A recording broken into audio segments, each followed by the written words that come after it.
has expired. Chair recognizes the gentleman from Texas, Mr. Smith, for 5 minutes. Thank you, Mr. Chairman. Director Comey, thank you for those examples of the FBI's good work in your opening statement. I think we all appreciated what the FBI has done. My first question is this: would you reopen the Clinton investigation if you discovered new information that was both relevant and substantial? It's hard for me to answer in the abstract. We would certainly look at any new and substantial information. Yeah. In general, and let's impersonalize it, in general, if you discovered new information that was substantial and relevant, you would reopen an investigation, would you not?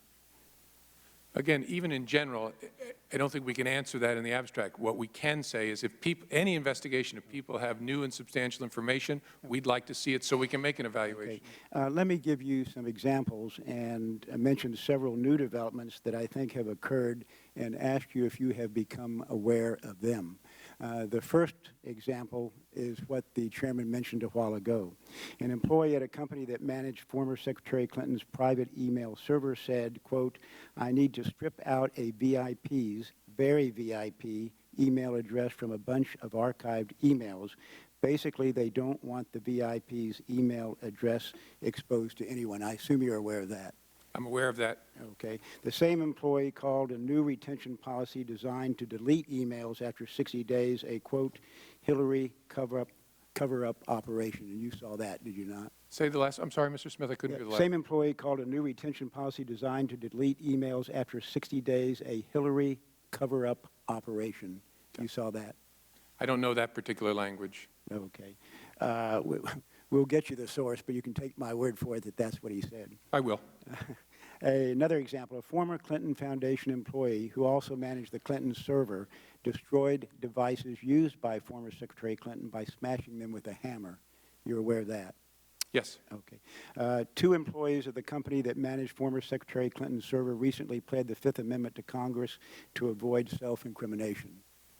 You're aware of that? Yes. Okay. And then lastly, 15,000 more work-related emails were discovered, though there had been an attempt to wrongly delete them. And you're aware of that? I think we discovered them. Right. To me, Director Comey, what I've cited are not the actions of innocent people. There is a distinct possibility that Mrs. Clinton or her staff directed others to destroy evidence in a government investigation, which of course is against the law. So I would urge you to reopen your investigation. Do you want to comment on that? I don't. Okay. I know you can't tell us whether you have or have not, but I believe I've given evidence of new information that is relevant and substantial that would justify reopening the investigation. My next question is this. I know you've granted immunity to a number of individuals, but if you had new information that is relevant and substantial, you would be able to investigate them further, wouldn't you? Not to quibble, the FBI doesn't grant immunity to anybody. The Department of Justice is able to grant very different kinds of immunity. Yeah, and immunity, if new and substantial evidence develops, either that a witness lied under a grant of use immunity or under any kind of immunity, of course the Department of Justice can pursue it. Okay. Nobody gets lifetime immunity. Right. Okay. Thank you, Director Comey. Last question is this. As chairman of the Science Committee, I issued the FBI a subpoena on September 19, 2016. The due date for a response was 2 days ago, September 26. Bureau staff has still not provided the requested information and documents. Yesterday, we pointed out to them that the Science Committee has jurisdiction over the National Institute of Standards and Technology, which sets standards for the Federal Information Security Modernization Act of 2014. I trust you intend to comply with the subpoena. I intend to continue the conversations we've been having about the subpoena. Yeah. As you know, we've made a lot of documents available to at least 6 committees, and the question of whether we should make them available to another committee is something that we're struggling with, but talking to your folks about. To me, there's no struggle. If we have clear jurisdiction, which we can demonstrate, it, I think, obligates you to comply with the subpoena. Yes, sir. We're not trying to be disrespectful. We're just not sure we see the jurisdictional issue the way that your folks do, but we're continuing to talk about it. Okay. Thank you, Director Comey. Would the gentleman yield? I'll yield to the gentleman from California. Thank you. The chairman of the full committee had asked something earlier, and I just want to point out and ask it to be placed in the record. According to the Maryland Code of Ethics, 19301.11 it specifically prohibits a former or current government officer or employee from acting as a counsel to someone that they represented in government. I'd like that to be placed in the record. In light of the fact that the Maryland Bar Without has objection, it will be made a part of the record. in light of the fact the Maryland Bar has this prohibition, would that have changed your view of allowing her in and saying you had no authority? I'm not qualified, nor am I going to answer questions about legal ethics in this forum. The FBI has no basis to exclude somebody from an interview who the subject of the interview says is on their legal team. Okay. Thank you, Director Comey. Thank you, Mr. Chairman. Yield back. Chair thanks the gentleman, recognizes the gentlewoman from California, Ms. Lofgren, for 5 minutes. Thank you, Mr. Chairman, and thank you, Director Comey, for once again appearing before this committee as you appear before so many committees here on the House. Sometimes I wonder how you get any work done at all that you are called up here so frequently. You know, there's been a lot of focus on the private email that Secretary Clinton used, just as her predecessor, Colin Powell, used. So far as I'm aware from the public comments, there's no forensic evidence that there was a breach of that service, although theoretically you could intrude and not leave evidence. But there's been very little focus on the breach at the State Department email system. Now, it's been reported in the press that this breach of the State Department email system was one of the largest ever of a federal system and was accomplished by, according to the press, either China or Russia. I'm wondering if you are able to give us any insight into whether it was in fact the Russians who hacked into the State Department email system or whether that's still under investigation. Not in this open forum, I can't. All right. I'm hoping that we can get some insight in an appropriate classified setting on that. Now, we have watched with some concern, and I know you are also concerned, about the Russian intrusion into our election system. It's been reported to us that the Russians hacked into the Democratic National Committee database. They also hacked into the Democratic Congressional Campaign Committee, and it seems that they are making an effort to influence the outcome of this election. We've been warned that the information stolen might not just be released, but also be altered and forged and then released in an effort to impact the election here in the United States. Yesterday, there were press reports, and I don't know if they're accurate. I'm interested if you're able to tell us that the Russians have also hacked the telephones of Democratic staffers and that there was a request for Democratic staffers to bring their cell phones into the FBI to have them mirrored. Can you tell us anything about that? I can't at this point. What I can say in response to the first part of your question, any hacking is something we take very seriously. Any hacking in connection with this nation's election system is something we take extraordinarily seriously, the whole of government. And so it is something the FBI is spending a lot of time on right now to try and understand, so what are they up to and what does it involve and what's the scope of it, to equip the President to decide upon the appropriate response. And so that's one of the reasons I have to be very careful about what I say about it. That work is ongoing. I should make clear to folks, when we talk about our election system, there's been a lot of press reporting about attempts to intrude into voter registration databases. Those are connected to the Internet. That's very different than the electoral mechanism in this country. No, we had actually a hearing, and I had the chance to talk to Alex Padilla, who's the Secretary of State in California. Number one, they encrypt their database. Number two, even if you were to steal it, there's backups that you couldn't steal. So you can't really manipulate that, but you could cause a lot of damage.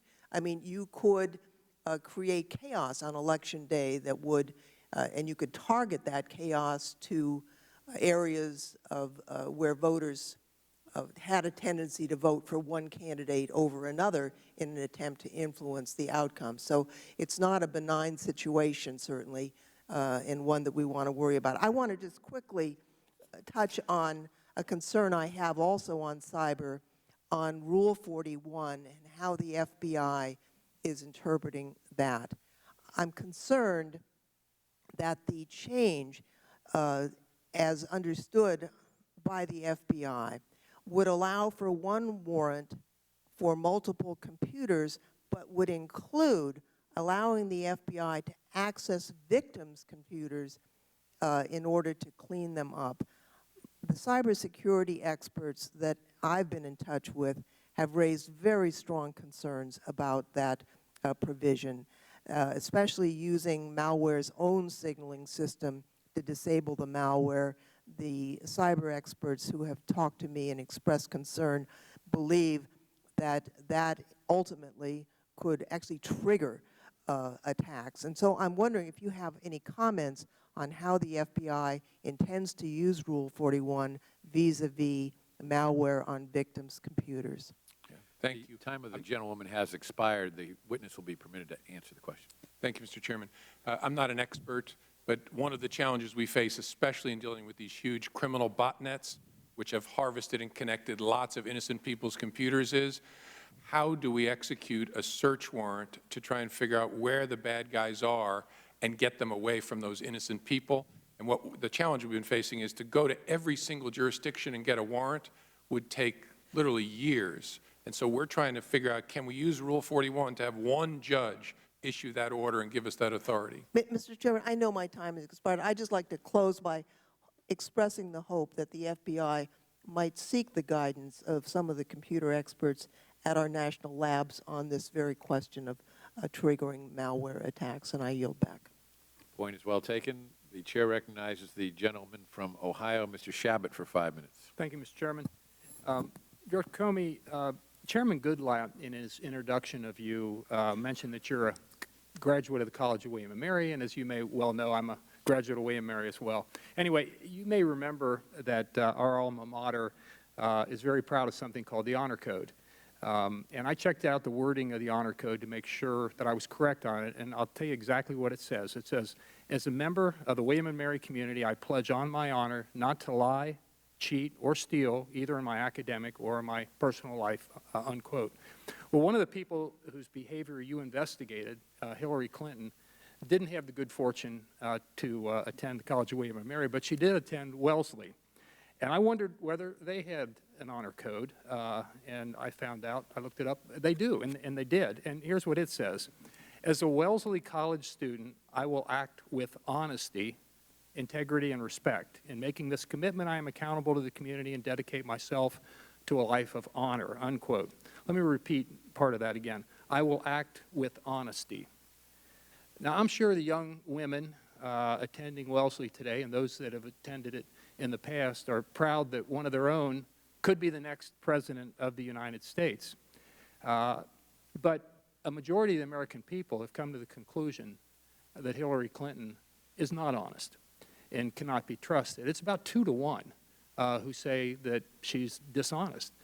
In the latest Quinnipiac poll, for example, the question being, would you say that Hillary Clinton is honest or not? 65% said no, and only 32% said yes, she is honest. You know, Republicans and Democrats, not surprisingly, were overwhelmingly one way or the other, but independents, 80% of them said nope, she's not honest, and only 19% of them said she is. So, Director Comey, since you and your people were the ones who investigated Hillary Clinton's email scandal, I'd just like to ask a couple of questions. First, Hillary Clinton claimed over and over that none of the emails that she sent contained classified information. Was she truthful when she said that? As I said when I testified in July, there were, I'm forgetting now after 2.5 months the exact number, but there were 80 or so emails that contained classified information. Okay, so she said they didn't contain classified information, and they did, so that sounds like not being truthful. Not trying to put words into your mouth, but I think that's what that means. Hillary Clinton then came up with a fallback position saying, well, none of the emails I sent were marked classified, but that wasn't true either, was it? There were 3, as I recall, 3 emails that bore within the body of the text a portion marking that indicated they were classified confidential. And again, not putting words in your mouth, but I think that means that no, she didn't tell the truth in that particular instance. Hillary Clinton said she decided to use a personal email server system for convenience. and that she'd only have to carry around one BlackBerry. Was she being truthful when she said she just used one device? She used, during her tenure as Secretary of State, multiple devices, not at the same time, but sequentially. Okay, again, I'm going to take that as she said one and it was more, so therefore not honest. And in fact, some of the devices were destroyed with a hammer, as has already been mentioned. Is that the type of behavior that you would expect from someone who was being fully cooperative with an investigation, destroying devices containing potential evidence with a hammer? But we uncovered no evidence that devices were destroyed during the pendency of our investigation.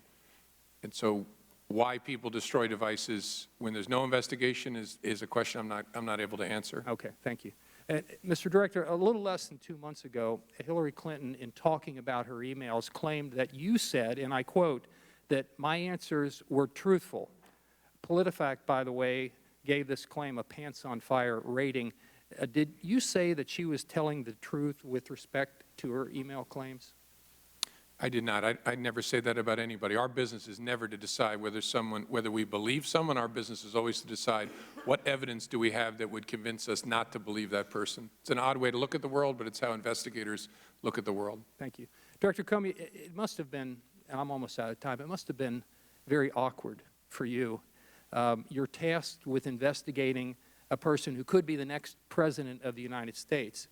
And the current President of the United States has already prejudged the case and telegraphed to you and the entire Justice Department that he, your boss, has come to the conclusion that there's not even a smidgen of corruption, his own words, before you've even completed your investigation. You were aware that he'd said that, weren't you? Yes, I saw those reported in the press. Okay, and finally, it just seems to me here that there was clearly a double standard going on. Like, for example, if anybody else had done this, like a soldier or a serviceman who did virtually the same thing, they would have been prosecuted and were, but not Hillary Clinton. And that's a double standard, and that's not the way it's supposed to work in America. And I'm out of time. I yield back, Mr. Chairman. I disagree with that characterization, but The gentleman is permitted to respond. I don't think so. I actually think if we were to recommend she be prosecuted, that would be a double standard, because Mary and Joe at the FBI or some other place, if they did this, would not be prosecuted. They'd be disciplined. They'd be in big trouble in the FBI. If you did this, you would not be prosecuted. That wouldn't be fair. Okay. The time of the gentleman has expired. The chair recognizes the gentlewoman from Texas, Ms. Jackson Lee, for 5 minutes. Chairman, thank you so very much. Many Americans have come to trust Hillary Clinton as a dedicated, committed public servant. But I believe it's important as we address these questions. Let me make 1 or 2 points. My colleagues have already made it, and I look forward maybe to coming back to Washington to dealing with the potential Russian intrusion on the election system. I'm not asking you, Director, at this time. And also the issue of connecting the dots as we deal with terrorism across America. But I do want to acknowledge Eric Williams, an outstanding detailee to this Judiciary Committee. Thank him for his service. And I want to thank the SAC in Houston, Mr. Turner, for helping us in the shooting that occurred in Houston, as you well know, that gave us a great deal of fear and scare just a couple of days ago. But Director Comey, my Republican colleagues have questioned, second-guessed, and attacked you and your team of career FBI agents. They disagree with the results of your investigation. They want you to prosecute or to have the DOJ to prosecute Secretary Clinton regardless of the facts. So they've engaged in an almost daily ritual of holding hearings, desperately trying to tear down your investigation and your recommendation. I believe you testified previously that your recommendation in that case was unanimous, and your investigation was carried out by what you called an all-star team of career agents and prosecutors. Is that right? Yes, these are some of our very best. And sometimes because I'm lucky enough to be the person who represents the FBI, people think it's my conclusion. Sure, it's my conclusion, but I'm reporting what the team thought and their supervisors and their supervisors. As I said, this was, as painful as it is for people sometimes, this was not a close call. Let me continue. You have written that the case itself was not a cliffhanger. Is that right? Correct, correct. Recently, Republicans have attacked the decision to provide limited immunity to individuals during the investigation. For example, When Congressman Shavitz learned about this, he stated, and I quote, "No wonder they couldn't prosecute a case. They were handing out immunity deals like candy." I understand that the FBI does not make the final call on immunity agreements. That was the DOJ. You made that clear. So his statement was just wrong. But did you consult closely with DOJ before these immunity agreements were concluded by having facts? Right. Our job is to tell them what facts we'd like to get access to. The prosecutor's job is to figure out how to do that. And so they negotiate. I think there were 5 limited immunity agreements of different kinds that they negotiated. Did you or anyone at the FBI ever object to these decisions to grant immunity? Did you think they made sense? No, it was fairly ordinary stuff. Was the FBI or DOJ handing out immunity agreements like candy? That's not how I saw it and see it. Congressman Gowdy, a good friend, also objected to granting immunity to Brian Pagliano and Mr. Combetta at Platte River Networks. He quoted, "These are the 2 people that FBI decides to give immunity to, Brian and the guy at Platte River, if it happened. Those are the 2 that you would want to prosecute, so you're giving immunity to the trigger people, and everybody goes free." Do you agree with this assessment? Did the FBI screw up here and let everyone go free because of these limited immunity deals? No, I don't think so. The goal in an investigation like this is to work up. And if people have information that their lawyers are telling you that you're not going to get without some limited form of immunity, and they're lower down, you try to get that information to see if you can make a case against your subjects. Congressman Gowdy also said this about the FBI, and I quote, "I've been underwhelmed by an agency that I once had tremendous respect for." Let me just say, sitting on this Judiciary Committee for many, many years, going through a number of investigations, I've never been proud of an agency that has always been there when vulnerable people are hurting and when there is a need for great work. But my question to you is, what is your response to that, Director Comey? Do you believe these criticisms are fair? I think questions are fair. I think criticism is healthy and fair. I think reasonable people can disagree about whether I should have announced it and how I should have done it. What's not fair is any implication that the Bureau acted in any way other than independently, competently, and honestly here. That's just not true. I knew this was going to be controversial. I knew there'd be all kinds of rocks thrown. But this organization and the people who did this are honest, independent people. We do not carry water for one side or the other. That's hard for people to see because so much of our country, we see things through sides. We are not on anybody's side. This was done exactly the way you would want it to be done. That said, questions are fair. Feedback is fair. Absolutely, but the foot soldiers, we use that term in the Civil Rights Movement, your agents on the ground, you take issue with whether or not they were compromised or they were adhering to somebody else's message. Is that what you're saying? Absolutely. You can call us wrong, but don't call us weasels. We are not weasels. We are honest people, and we did this in that way. Whether you disagree or agree with the result, this was done the way you would want it to be done. You were able to learn that Mr. Pagliano and Mr. Combetta, you learned what they had to say. And if anyone who provided statements to the FBI had actually provided evidence that Secretary Clinton had committed a crime, would you then have recommended prosecution to the DOJ? Oh, yeah. The case was there very aggressively. You sure you wouldn't have been a little nervous about doing so, a little intimidated? No, I really don't care. You don't look like it. You're kind of tall, and that's... I have a 10-year term. That's the beauty of this. Well, there's a lot of challenging things about this job. One of the great things is I have a certain amount of job security. And so, no, either way, we would have done what the facts told us should be done. So are you now second-guessing your decision regarding Hillary Clinton? No. Let me just say in conclusion, the time of the gentlewoman has expired. Mr. Chairman, I want to thank the director and ask my colleagues to give the respect that this agency in this instance deserves. Thank you so very much for your service. I yield back. Chair thanks the gentlewoman. Recognizes the gentleman from California, Mr. Issa, for 5 minutes. Thank you, Mr. Chairman. Director, I've got a lot of concerns, but one of them refers to Reddit.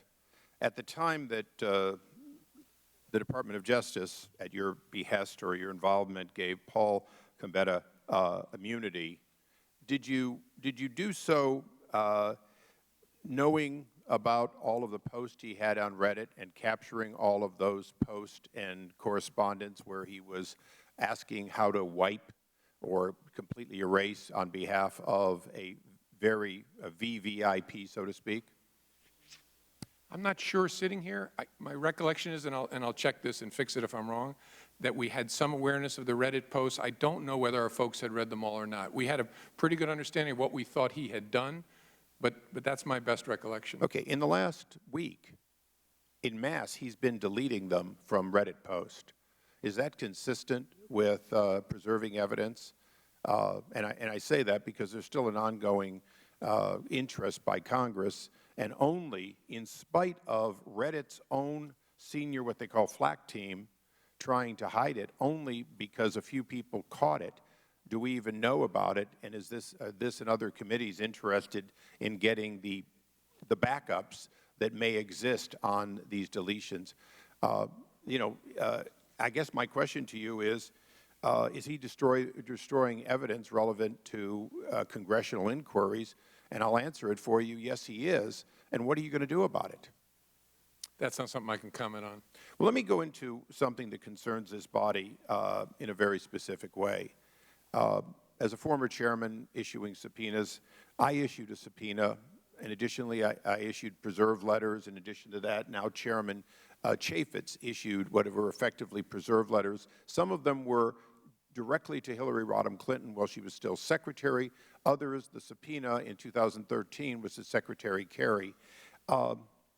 These individuals destroyed documents pursuant or took it out of federal custody pursuant to our subpoena and our discovery. As a result, they committed crimes. My question to you is, when I was a chairman and I wanted to grant immunity to somebody, I had to go notice the Department of Justice, and you were consulted. Isn't that correct? In a particular matter? In any matter. I don't know whether the FBI is consulted in that circumstance. Okay. For the record, yes, the Department of Justice does not grant immunity without checking with federal law enforcement to see whether it will impact any ongoing investigation. That's the reason we have a requirement to give notice. When the reverse was occurring, you were handing out like candy, according to some, immunity. Did you, or to your knowledge, Department of Justice, confer with Chairman Goodlatte, Chairman Chaffetz, Chairman Smith, or any of the other chairmen who had ongoing subpoenas and investigations? Not to my knowledge. So isn't there a double standard that when you granted immunity to these 5 individuals, you took them out of the reach of prosecution for crimes committed related to destruction of documents or withholding or other crimes pursuant to congressional subpoenas? I don't think anybody was given transactional immunity. Oh, really? Now, we have not allowed to make your immunities public, but I'm going to take the privilege of making one part of it public. I read them. You gave immunity from destruction to both of those attorneys, not just turning them over, the documents over, specifically destruction. You did the same thing with these other 2 individuals, Brian and Paul Cabetta. You gave them immunity from destruction. Yeah, I don't think, well, again, I could always be wrong, but I don't have them in front of me either. Well, because you don't let us take them out of the skiff, it's a little hard for us too. But the fact is, when you read them, my answer, I'm pretty sure that what was granted was use immunity. In the case of those 2 people, coextensive with 18 U.S.C. 6001, which means no statement you make can be used against you directly or indirectly. Transactional immunity is sometimes given also by prosecutors, says you will not be prosecuted in any event for this set of facts. I don't think there was any transactional immunity. well, when I read for both of the attorneys that immunity was granted, it's in both cases said destruction, in addition to the turning over. Why was that? Why would you believe that was necessary, or do you believe that would be necessary? You wanted the document. You wanted the physical evidence. Why did you have to give them immunity from destruction of materials? And because my time is expiring, when you look into it and hopefully get back to this committee, I'd like to know, does that immunity apply only to destruction on the computers delivered so that other destructions by Cheryl Mills could still be prosecuted? Yeah, again, my recollection is no transactional immunity was given. A protection of statements was given to the Gambetta guy and Mr. Pagliano. Thank you, Mr. Chairman. Chair, thanks, gentlemen. Recognize the gentleman from Tennessee, Mr. Cohen. Oh, Mr. Chairman, I would ask unanimous consent quickly that a group of documents be included, and I'll summarize them. They're basically the letters and subpoenas that led up to the destruction of documents that were previously held for preservation. Additionally, the blog post from Reddit, if those could all be placed in the record. Without objection, they will be made a part of the record. Thank you, Mr. Chairman. Tennessee is recognized. Thank you, sir. Director Comey, would you consider the FBI's most important job presently fighting terrorism and threats to the homeland? Yes, that's our top priority. How much time do you think the FBI and you have spent responding to congressional inquiries and on this particular email investigation?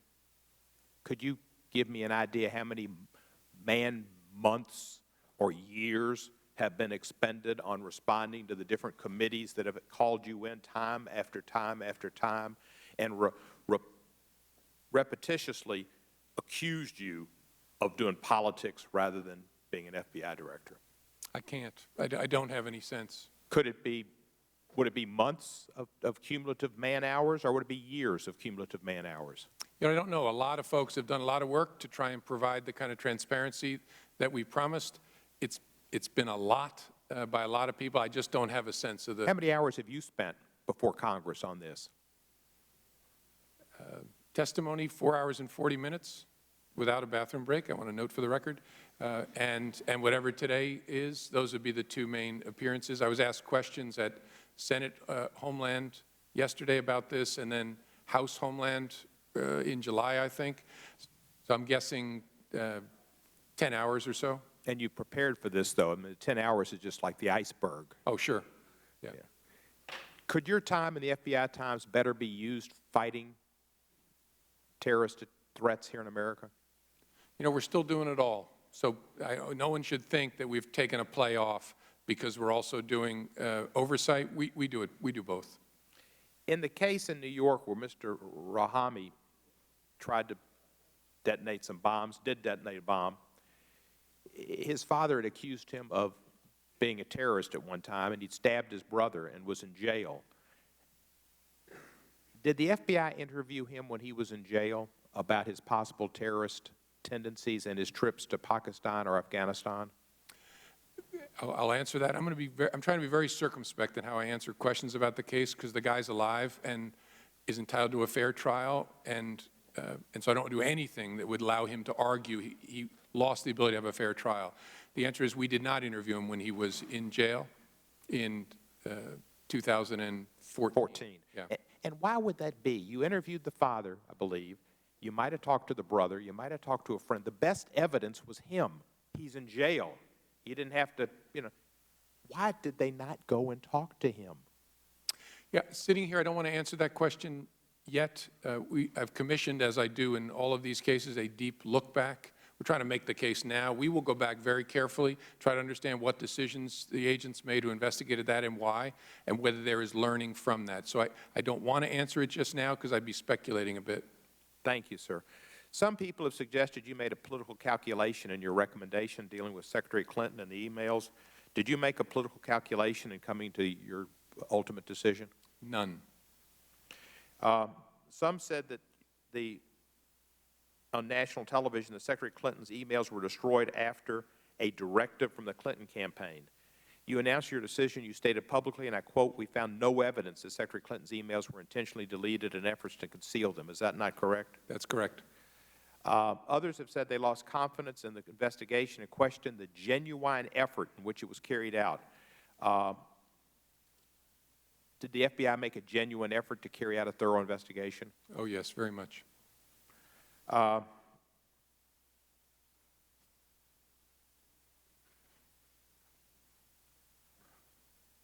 And did you take some hits from the position you took when you announced your decision? A few, yeah. Difficult. Difficult, but I just thought it was the right thing to do. I'm not loving this, but I think it's important that I come and answer questions about it. As long as people have questions, I will try to answer them. You're not loving this. Do you need a bathroom break? No, I'm good. Setting a record? I'll let you know at 4:40. Thank you, sir. And FBI buildings, we know what they shouldn't be named. and you know my position on that, and I hope you keep that well in mind. You're a credit to the FBI, you're a credit to government service, and to your alma mater. And I yield back the balance of my time. Chair thanks the gentleman and recognize the gentleman from Iowa, Mr. King, for 5 minutes. Thank you, Mr. Chairman. I thank you, Director, for your testimony here before this committee. Again, listening in the exchange between yourself and Mr. Ice, I'd like to confirm that you were confirming that Mr. Combetta made the Reddit posts. Well, I'm confirming it. I think he did, is my understanding. But yeah, that's my understanding. I think he did. I haven't dug into that myself. I've been focused on a lot of other stuff, as we've talked about, but I think that's right. I certainly can accept that. And I'd like to just go back to the interview with Hillary Clinton and how that all came about on that July 2nd date. But first, I'm looking at the dates of the conditional immunity documents that I've reviewed, and I see that Mr. Pagliano had one dated December 22nd and another one dated December 28th. Can you tell me what brought about that second agreement, why the first one wasn't adequate, and if there was an interview with Mr. Pagliano in between those dates of December 22nd and 28th of 2015? I think what it is, and Mr. Gowdy and Mr. Marino will recognize this term, the first one is what we call a Queen for a Day agreement, which was to govern an interview, so limited use immunity for an interview.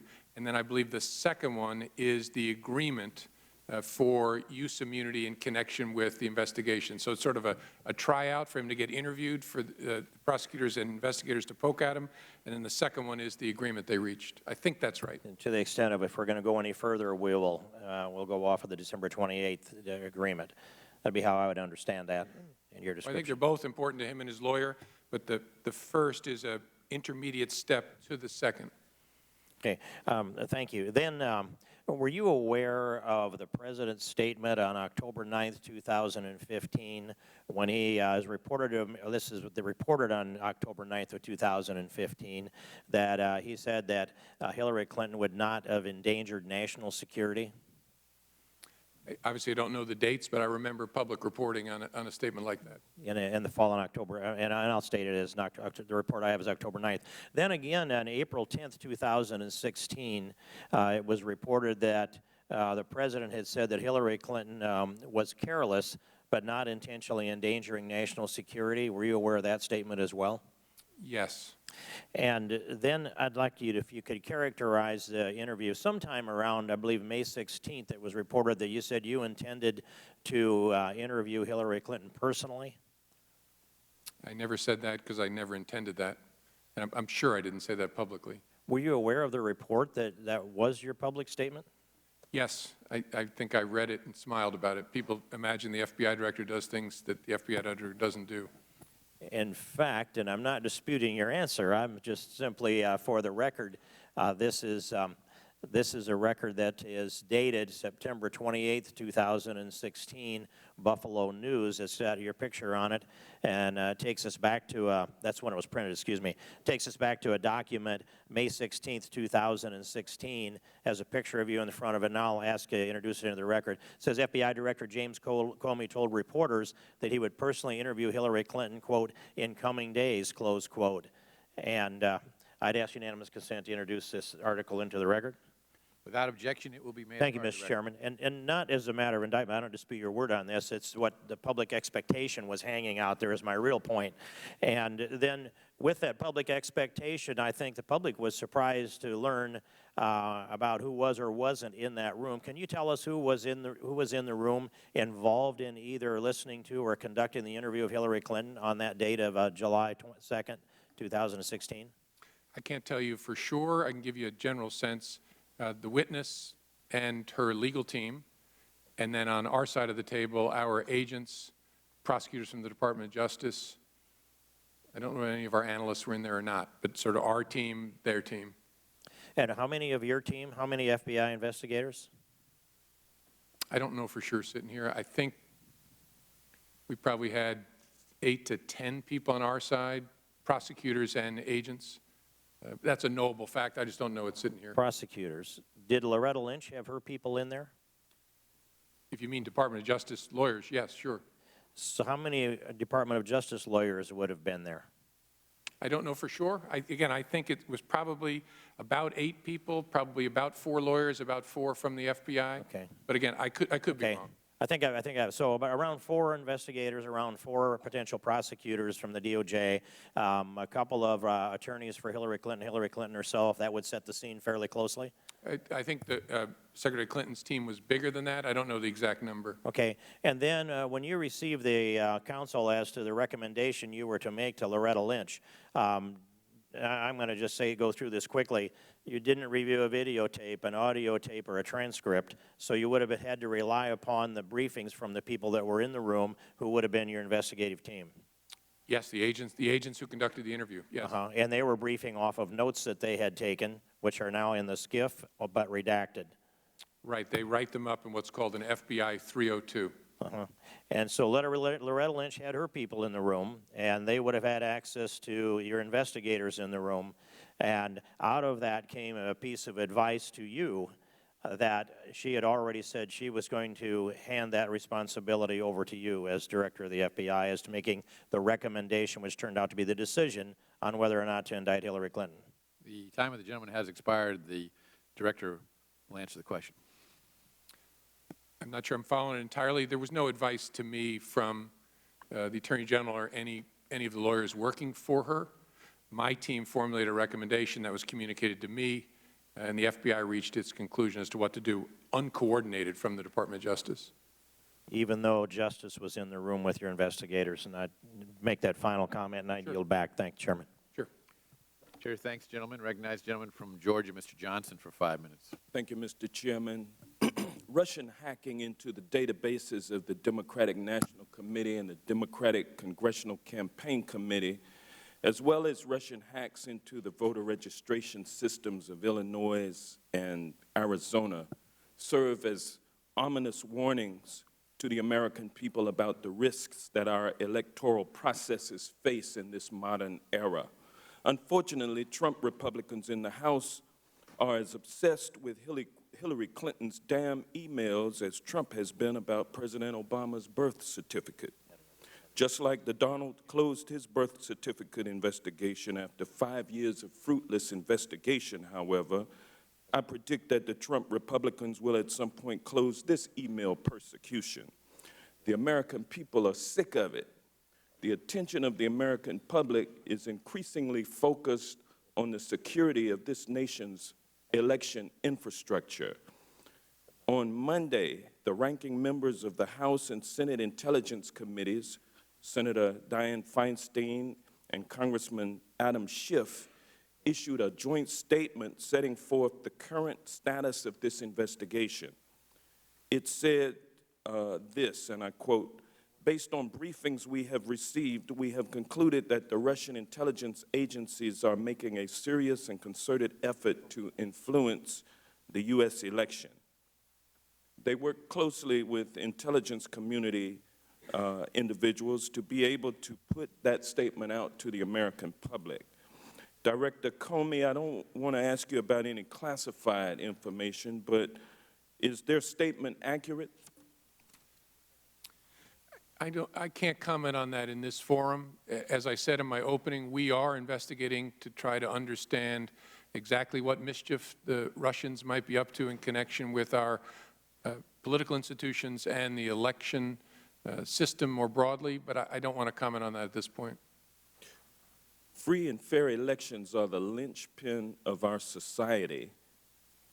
A compromise or disruption of our election process is something that this Congress certainly should be looking into. Would you agree with that? I can't speak, sir, to what Congress should be looking into, but the FBI is looking into this very, very hard for the reasons you say. We take this extraordinarily seriously.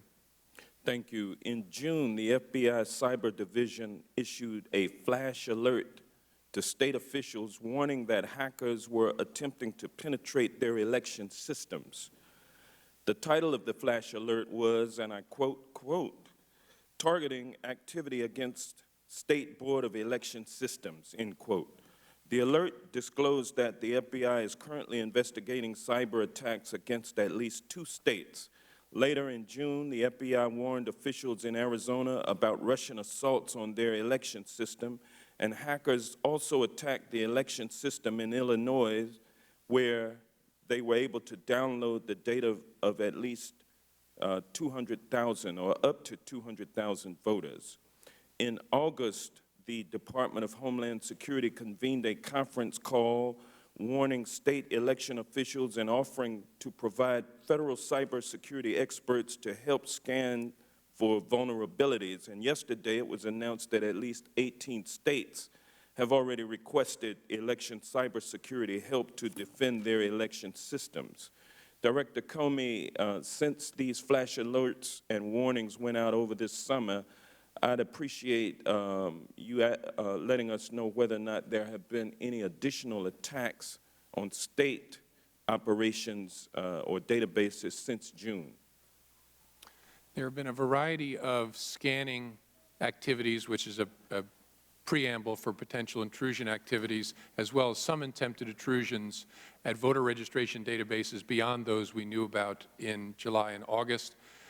We are urging the states just to make sure that their deadbolts are thrown and their locks are on, and to get the best information they can from DHS, just to make sure their systems are secure. And again, these are the voter registration systems. This is very different than the vote system in the United States, which is very, very hard for someone to hack into because it's so clunky and dispersed. It's Mary and Fred putting a machine under the basketball hoop at the gym. Those things are not connected to the internet, but the voter registration systems are. So we urge the states to make sure you have the most current information and your systems are tight, because there's no doubt that some bad actors have been poking around. All right, with that, I will yield back the balance of my time, and thank you, sir. The chair recognizes the